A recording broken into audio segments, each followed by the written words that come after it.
They say rival howls never braid. A werewolf's cry is a silver knife through fog.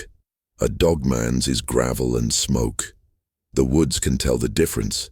The woods keep the score. But on the night the moon wore a bruise and the wind tasted like old iron, two voices rose together, roughly reluctantly because something worse had started singing beneath them. You're listening to whispering narratives, where legends don't die, they change shape. It began at the old surveyor's bridge, rotted planks, rust-boned rail, creek whispering its small faithful prayer. He came first, the werewolf, padding out of the cedar gloom with shoulders like a door you'd never force open. His coat held the color of drowned moonlight, his breath steaming in tired flags. Behind him, the trees were chewed into silhouettes, clawed not by frenzy but by someone counting. Across the span, the dogman stepped from the ferns. Without a sound, taller, leaner, one yellow eye clouded by an old debt. They didn't greet. Predators don't. They measured. The creek stitched their silence together. Say your intent, the werewolf growled, voice like stone rolled over stone. Same as yours, said the dogman, and the three words were a truce big enough to choke on. From the hills came a shiver. No thunder, no wind, just the hush that falls when the forest realizes it's hosting the wrong guest. The werewolf flicked an ear. It took another den. Not a den, the dogman said. A name. They moved. No ceremony. The pact, if you could call it that, was a scar waiting to happen. Silver Pines had always trained its monsters the old way. Separate territories, separate sins, an accepted border of snarls and warnings. But the signs had gone wrong. Glyphs peeled from oak like scabs, salt circles clotted black. A warding bell melted into a tear with no heat source. Every time a pack sang the boundary song, something harmonized from below root level, soft as mold, patient as debt. They climbed the ridge in a staggered rhythm, the werewolf's weight breaking, deadfall, the dogman's feet no louder than a change of mind. Above them, the moon had the color of a healing bruise, purple giving way to yellow, as if it remembered fingers. At Crow's spine, the ridge broke open, pines bowing toward a clearing that smelled of copper and burned feathers. In the center lay what had once been a legend, told as a joke. Moth stag, lantern face, hollow coat.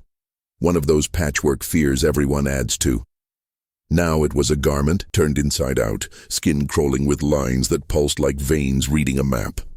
Not one wound bled.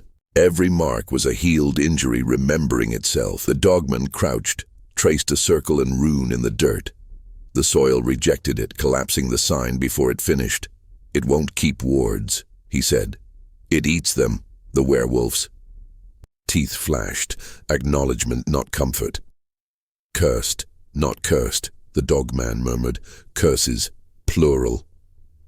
The thing rose taller than a man, its face a fold of darkness pretending to be expression. When it moved, it didn't step. It revised the space between them. Claw met rind. The rind drank. Pain touched the werewolf's bones like an old hymn. Felt his inheritance tugged, his moon-called birthright unbuttoned for a heartbeat. The dogman howled, short and surprised, as if someone had reached under his ribs and changed the setting on his blood. Back, he barked. It learns your shape when you touch it. They broke apart, orbiting it like two jealous stars. The creature turned, its body flickering with stolen symbols, wards, oaths, bargains, all lifted from nearby bark. Names, the dogman whispered. It's collecting names. Then, it won't keep ours, the werewolf said. From the hills a chorus of howls braided wrong, some cut off mid-note, some repeating like a bad edit. The forest listened. The creek forgot its prayer. Tonight, said the dogman, we hunt what hunts the hunt. They moved together, not allies yet, but in the clean geometry of necessity. And the moon, watching like a tired judge, did not object. Somewhere, something, smiled without a mouth, and the grove where vows used to work remembered the taste of fire. They reached the old stone circle just before midnight, where lichen bit the granite like stubborn teeth, and the trees made a cathedral out of suspicion. The circle had been built by hands that didn't agree about anything except fear. Every stone bore a different language for "please don't come in." Once the wards sang. Tonight, they mumbled like drunks, ashamed of themselves. The werewolf tested the perimeter with a slow, padded step. The dogman watched his silhouette move across the stones, as if measuring him for a shroud. "Don't cross," the dogman said. "Not yet. We name it first." "You give prey a name," the werewolf growled. "You give enemies a grave." "Names make doors," the dogman answered. "Graves are just doors with better manners." Silence stretched, tight as a wire. The moon peered through a torn cloud and came away looking older.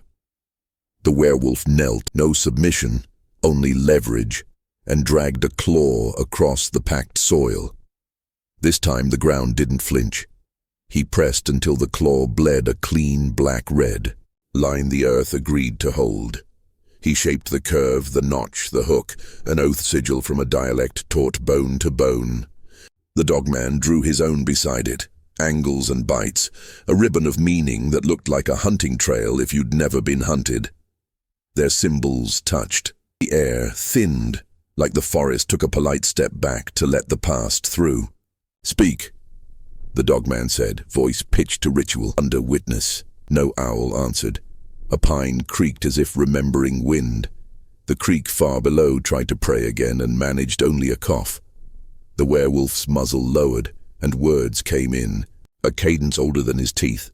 "I am the moon's debtor and the night's messenger. I hold the shape that once held me.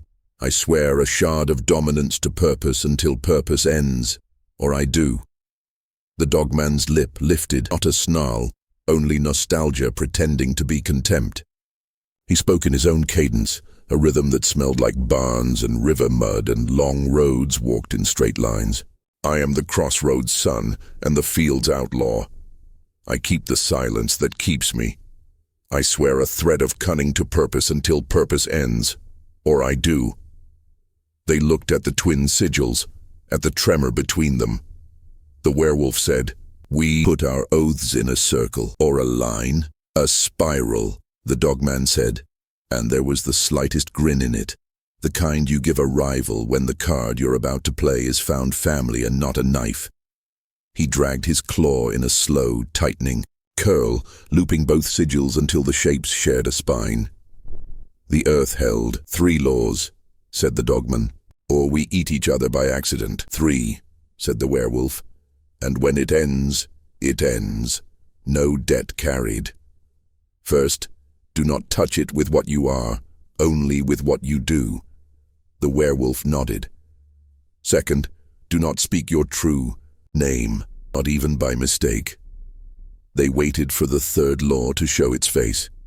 The wind pushed a hush across the circle and failed to finish it.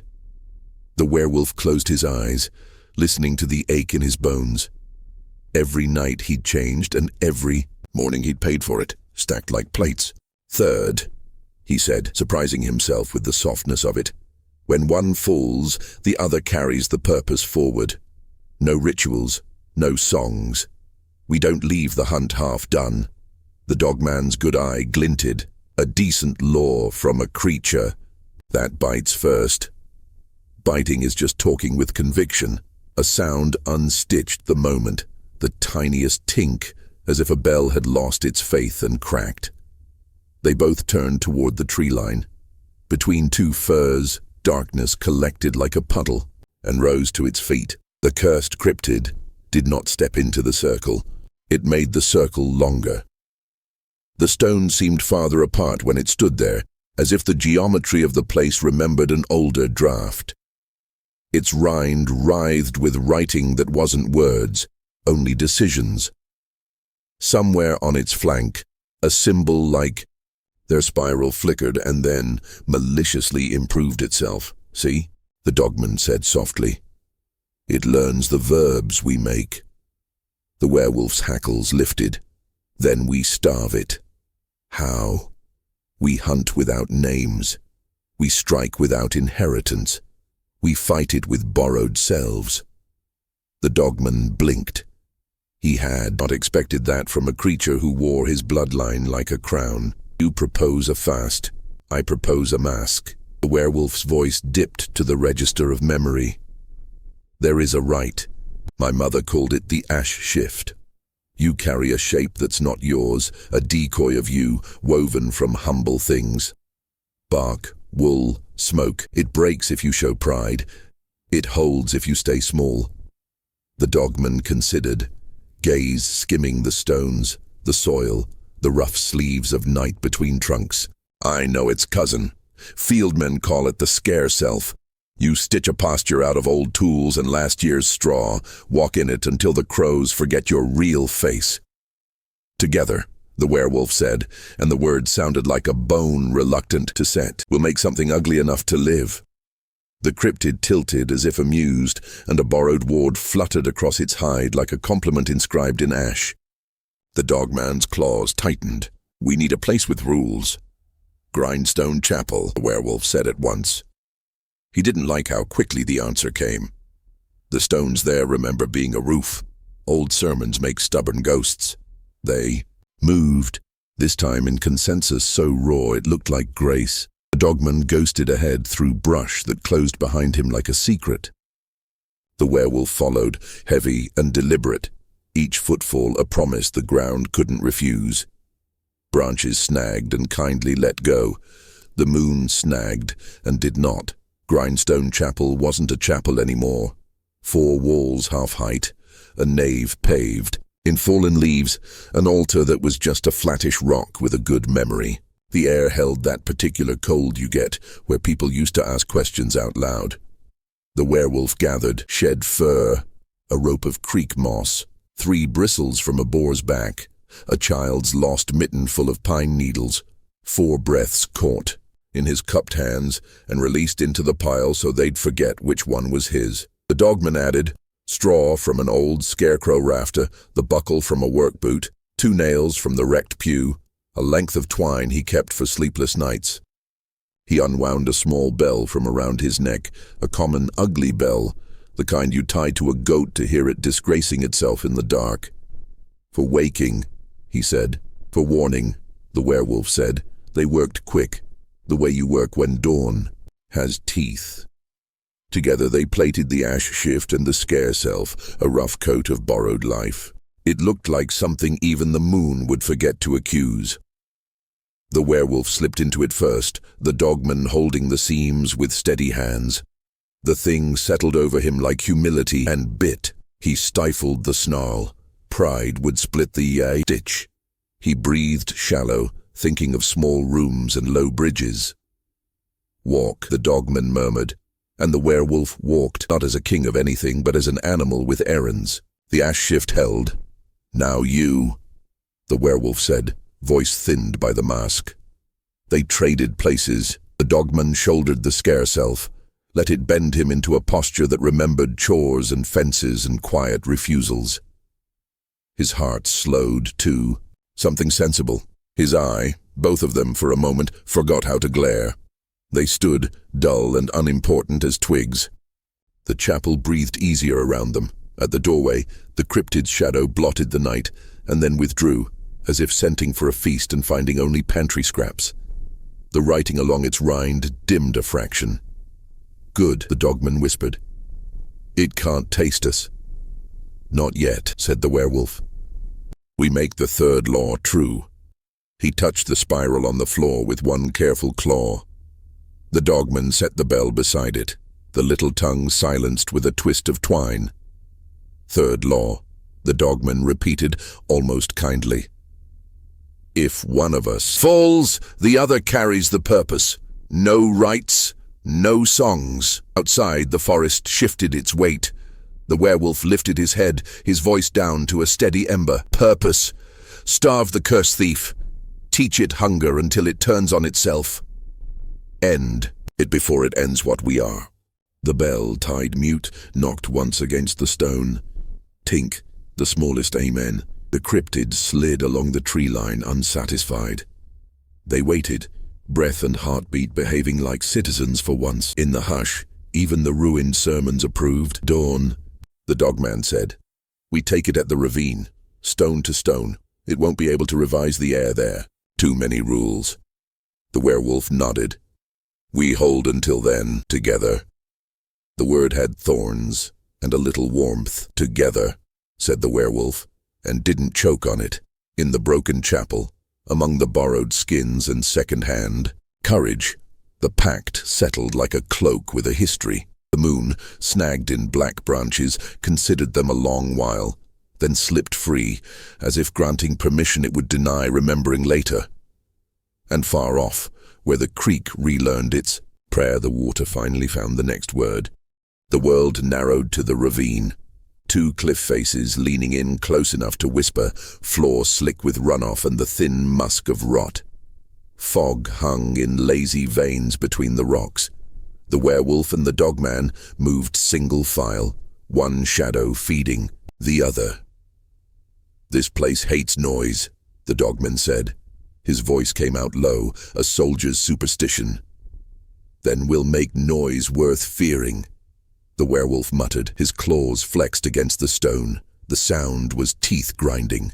In a skull, something had moved ahead of them, fast, but not fast enough to erase the footprints.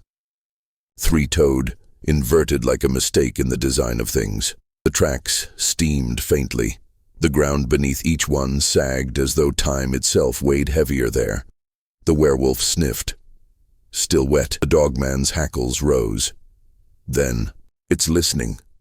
A sound bloomed. Not a howl, not even a growl, more like a chorus of no whispered through bone. The fog pulsed, rocks cracked like knuckles. The cursed cryptid slid into view, its shape redrawing itself every second it was seen. A limb became an antler, became a jaw, became nothing. Its surface still shimmered with the stolen glyphs, but some were wrong now, warped, gasping, as though choking on what it had devoured. The werewolf charged first. No plan, just anger with fur. He hit its shoulder first. The impact sounded like iron thrown into water. The thing bent, stretched, and answered with a swipe that left a line of air bleeding. Color. The Dogman dove in, his claws raking across what might have been ribs. Sparks, not light but pieces of language, flew off and died mid-air. Don't touch with what you are, the Dogman barked. Too late, the werewolf growled. The thing's black skin crawled up his arm like recognition. He tore free, leaving fur behind that smoked where it fell. The cryptid shrieked, the air warped. The ravine echoed with 1,000 fake howls, packmates that never were. It was mimicking them now. The Dogman froze. It's copying the hunt. Then we kill the echo, said the werewolf, already moving again. He vaulted, a fallen boulder landing heavy. The Dogman followed fast and mean. They circled it, a rhythm older than understanding. Strike, fade, faint, bite. Every blow cost them pieces of self. The werewolf's shadow dimmed. The Dogman's reflection blurred in the wet rock, then the third law cracked. A claw, meant for the cryptid, caught the Dogman's flank, not deep, but enough. Blood hit the stones and the cryptid drank the sound of it. Damn you! The Dogman roared, spinning. You stepped in, the werewolf snarled back. The thing laughed through them, their voices braided into one unholy noise. It lunged. They split too late. The Dogman went down, ribs folding under a weight that wasn't physics. The werewolf grabbed it, tore, pulled back with something pulsing in his claws, an organ of light and stolen oaths. He crushed it. The cryptid screamed like feedback, collapsing into shapes that begged to exist. Silence. Steam. The Dogman coughed, dragging himself up. His wound smoked. The werewolf's left arm was grey from elbow to claw, curse working through him like frostbite with ideas. We broke a law, he said quietly. Yeah, the Dogman rasped, spitting blood. So we write. A new one. He pressed his hand against the werewolf's arm. The curse flared, jumped hosts like static, split between them. Half dead in each, living in neither. "You split it," the werewolf said, panting. "I shared it," the Dogman replied. "Equal burden, equal chance." They both looked down at what was left of the cryptid. It wasn't dead, not fully. It had begun to sink into the stone, bleeding darkness like oil through cloth. The Dogman kicked a rock over it. "It'll grow back. Things like that always do." "Then we hunt again," the werewolf said. Lightning stitched across the clouds. No thunder, just light like an open wound. The ravine shuddered, walls shedding dust. They limped forward together, two beasts patched with the same sin, the moon tracking their path like a promise that would have to be kept later. Behind them, the cryptid's last whisper chased the wind. Borrowed. Selves burn faster. And somewhere deep in both their chests the curse answered, quietly awake. The rain began just after dawn, cold and lazy. It carried the smell of burned fur and old oaths. The ravine was miles behind them now, but the sound of it, rocks shifting like bones, followed in their heads. They'd holed up in a collapsed root hollow halfway up a ridge. The werewolf sat with his back to the entrance, grey arm resting dead across his lap. The Dogman crouched opposite, skin tight and waxy around his ribs where the curse had kissed him. Both of them breathing like men waiting for a verdict. "You feel it moving?" the Dogman asked. The werewolf flexed his fingers. They cracked, like ice underfoot. "It wants to finish what it started." "Let it," the Dogman muttered. "Maybe it chokes." Outside, the forest fidgeted. Rain spattered on broad leaves, dripped slow as sap. Every drop felt deliberate. Somewhere a branch snapped and didn't echo. The silence that followed had a weight, like the trees were watching something approach and couldn't decide whether to warn them or watch them die. The werewolf stood. His shadow lagged behind him for half a breath before catching up. "It's not dead. Nothing that feeds on curses ever is." The Dogman sniffed the air and went still. "But this scent..." He stopped, frowned, tasted the word before saying it. "Mine." He turned, eyes bright. "It's wearing my trail." The werewolf's fur bristled. "Then it's close enough to hunt." They burst from the hollow together, no plan, just instinct and the promise of a second round. The forest blurred around them, wet bark, fog, the metallic taste of dawnlight breaking through branches. Then they saw it, 100 yards down the slope, hunched in the clearing where the fog pooled thickest. It had a spine now, a visible one, braided from roots and vertebrae that didn't agree on species. It stood upright, dragging something behind it. When it turned, the werewolf's stomach clenched. It was dragging his own cast-off pelt. The fur he'd left in the ravine, burned and cursed, now reformed into a shape of him, faceless, half empty, still steaming with memory. The Dogman swore under his breath. "It's building versions of us." The pelt lifted its head. Wrong. Angles, empty sockets. The cursed cryptid spoke through it, voice scraping over stones in two tones at once. "You wrote laws, I wrote hungers." The werewolf charged. The Dogman tried to flank. The air flexed again, that same folding trick the creature had used before, but slower now, wounded. They hit it mid-shift. Claws met bark, sinew, something that pretended to be flesh. The werewolf tore his own burned face free from the creature's body and threw it into the mud. The Dogman drove both claws into its chest and twisted until the ribs sang like bent metal. "Back to dirt," he hissed. "Back to nothing." The creature screamed, and every tree around them trembled. Its body split open, not dying, but dividing, spilling black threads that crawled toward both of them, thin as veins, fast as thought. The werewolf shoved the Dogman clear. The threads wrapped his legs, hissed against fur. He grabbed a burning branch from a lightning-scarred pine and jammed it into the ground between them. Fire ran along the wet moss like memory refusing to die. The cryptid shrank from the flame, its lines twitching, its shape collapsing into smoke that smelled like fear and wet iron. They stood panting, framed in orange and rain. The Dogman wiped ash off his mouth. "It's not trying to kill us," he said. "It's trying to become us." The werewolf stared into the smoke. "Then we feed it lies." He stepped closer to the fire, eyes burning yellow bright. "It remembers hunger? Good. Let's teach it what starving feels like." For a moment the forest seemed to breathe again. Then a howl rolled through the valley. Not theirs, not anything mortal. The trees leaned in, the rain stopped mid-air.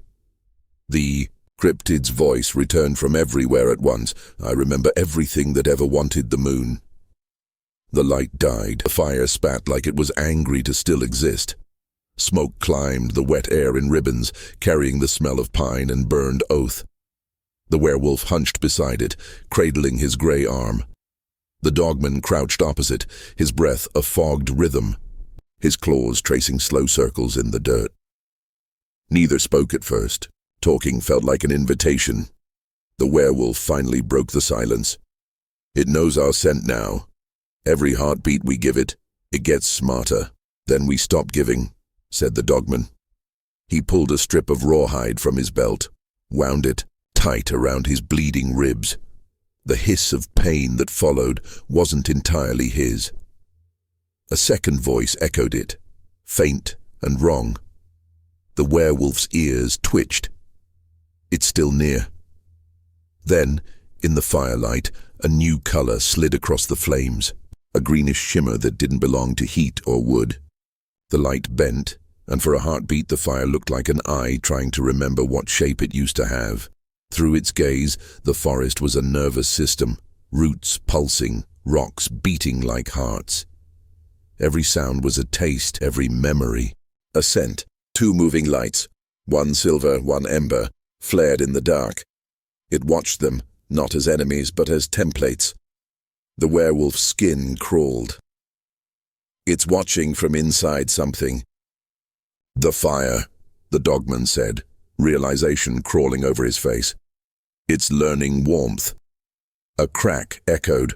No, a voice hiding inside the sound of a crack. "You build circles to feel safe. I build circles to remember you." The fire surged. For a moment their shadows twisted together, long and wolf-headed.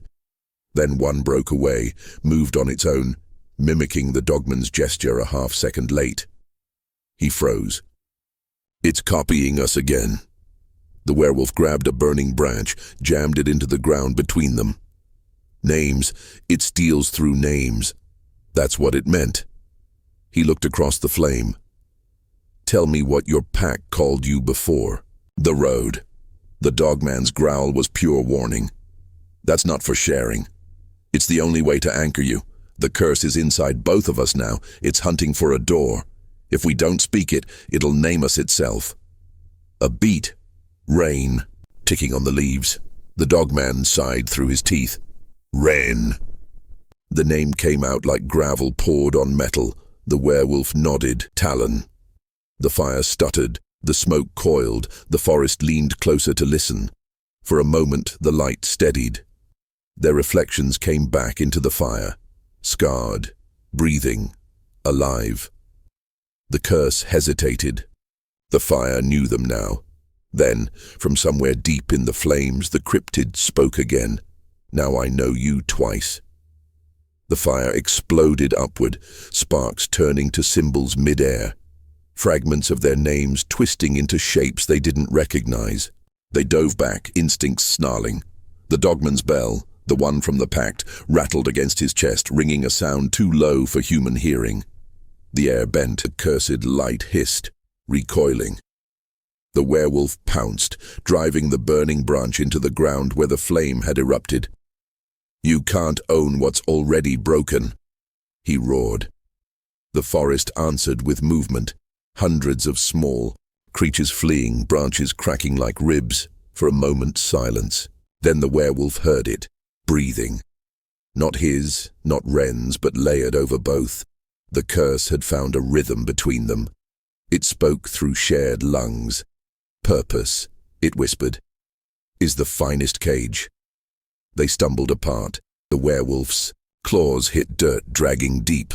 The dogman pressed a hand to his chest. Every heartbeat felt like an echo in another body. "We're linked," the dogman said, voice shaking. The werewolf nodded, grim. "And it's listening through us." The fire guttered down to coals, hissing like a snake that hadn't decided whether to strike. "We need the chapel again," Rain said. "The rules were born there. Maybe we can rewrite them." The werewolf's eyes gleamed, yellow gone to gold. "Then we make new law in blood." They turned into the trees, moving fast now, two predators sharing one shadow, hunted by what they'd invited inside. Behind them, the dying fire whispered their names once more, tasting them like prayers and promises in the same breath. The forest ran downhill into fog so thick it felt alive. Every sound was half a heartbeat too late, as though the woods were repeating what they heard, just to make sure it hurt. The werewolf led, grey arms stiff at his side. Rain followed, bell in hand, its tone dulled by mud and blood. They didn't speak. They were afraid their words might come back wearing someone else's mouth. Halfway down the slope, the trees changed. Bark smooth as skin, sap black and slow. Runes glowed faintly beneath the surface, their sigils the spiral of the pact, but wrong, mirrored, as if the forest had decided to draft its own contract. Rain stopped. "You seeing this?" The werewolf crouched beside a trunk, claws tracing one of the warped symbols. "It's learning the shape of the laws. It's rewriting them." Something shifted in the air, a low vibration, not sound, but pressure. The werewolf's teeth ached. Wren clapped a hand over his ears. From the tree line came a whisper, perfectly synchronized with their breaths. "Law is only hunger given grammar, the ya." Werewolf spun, claws ready, but nothing there, just fog curling like muscle. He took a step forward and froze. Ahead stood Wren, hand behind him, and to the side. 3 dogmen, each with the same ragged wound along the ribs, each moving a half-second. Out of sync, the werewolf's gut dropped. He turned and saw 2 more versions of himself. One with a burned arm, one whole, one still smoking. Wren snarled, "Illusions." The werewolf didn't answer. One of the doubles was breathing in time with him, too perfect. The first blow came. From nowhere, Rain's claws across his shoulder, hot blood. The werewolf hit back by reflex, driving him into a tree hard enough to split bark. The bell fell, ringing a thin, broken note. The sound cleared the air for a heartbeat. The copies flickered. "Not me," Green barked, spitting blood. "It's pushing through." The werewolf stepped back, chest heaving.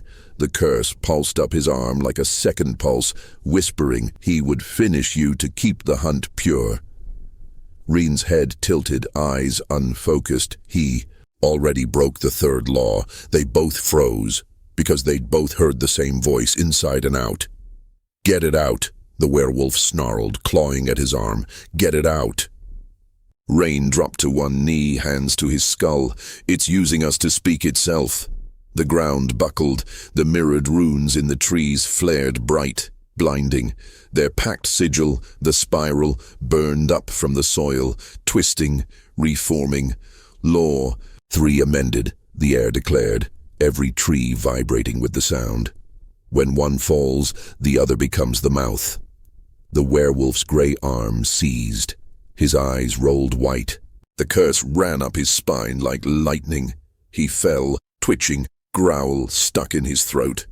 Wren lunged forward, caught him, tried to haul him upright. "Talon, stay with me." The werewolf's eyes snapped open, but the pupils were gone, replaced by faintly glowing runes. When he spoke, it wasn't his voice. It was the forest's, filtered through bone. Purpose must be spoken to end. Rain stepped back, trembling. "You're not him. I am what he promised." Then the cursed half of the werewolf's arm tore itself free, grey, smoking, alive, and hit the ground running, reshaping mid-leap into a crawling mass of claw and teeth. It lunged for Ren. He rolled aside, slammed his claws into the dirt, carving a barrier rune as fast as instinct could draw it. The thing hit invisible glass and shrieked. Ren panted, eyes wild. "You want purpose? I'll give you one." He grabbed the fallen bell, pressed it to his chest. "I'll carry him to the chapel. I'll end it there." The forest seemed to approve. The copies vanished, leaving only silence, wet earth, and the limp body of the werewolf. His chest still rose barely. The curse inside him hissed like a fuse burning low. Rain slung him over his shoulder and started up the slope. Behind them, the free arm crawled to the base of a tree and began drawing runes in the mud. Its fingertips smoked. Each mark spelled the same phrase over and over in blood and ash. Purpose must be spoken to end. By the time Ren reached the chapel, the storm had turned the forest into a throat, swallowing its own voice. Lightning stitched through the clouds without thunder. The stones of the old walls sweated light. He dragged Talon's body across the nave and laid him on the altar rock. The werewolf's breathing was shallow, each inhale sounding borrowed. The grey arm, grown back from curse and spite, was crawling again, trying to reconnect. Rain stomped it flat and pinned it under his boot. "Not yet," he growled. "Not until I decide who you are." The bell around his neck rang once, no touch, just resonance. From the dark rafters the whisper came, "Purpose must be spoken to end." Ren lifted his head. "Then listen." He tore the bell free, set it beside Talon's head, and began carving a new sigil into the altar with one claw. Sparks, stone, and blood.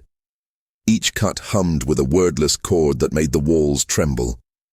Outside, the forest leaned closer. Trees, bending inward as if to hear confession. "You wanted purpose," Rain said. "You wanted a mouth." He pressed a hand to the werewolf's chest. "You'll get both." Talon's eyes opened. The pupils were gone again, replaced by that swirling script. The voice that came out was plural, or amended. One mouth, one memory. All curses collected. Ren snarled. "Not this time." He grabbed the bell, rang it hard. The sound was wrong. Too deep, too human. The rune circle around the altar flared. Talon convulsed, claws gouging the rock. His grey arm snapped back into place with a sound like chain links pulled tight. Smoke poured from his mouth. When he spoke again, it was his voice. "Rain," gasp. "It's trying to use me." "Let it," Ren said. "We'll feed it till it bursts." He slashed his own palm and pressed it to the werewolf's wound. Blood met blood. The fire from the bell leapt between them. The runes screamed. For an instant, they saw everything the curse had eaten. Faces, beasts, forgotten gods, thousands of hungers folded into one. And then it began to choose. "One mouth," it whispered. "One purpose." The chapel shook. Roof beams cracked. The moon broke through the clouds, pouring light through the hole like a verdict. It hit both of them, and then, impossibly bent, splitting into two beams. One red, one silver.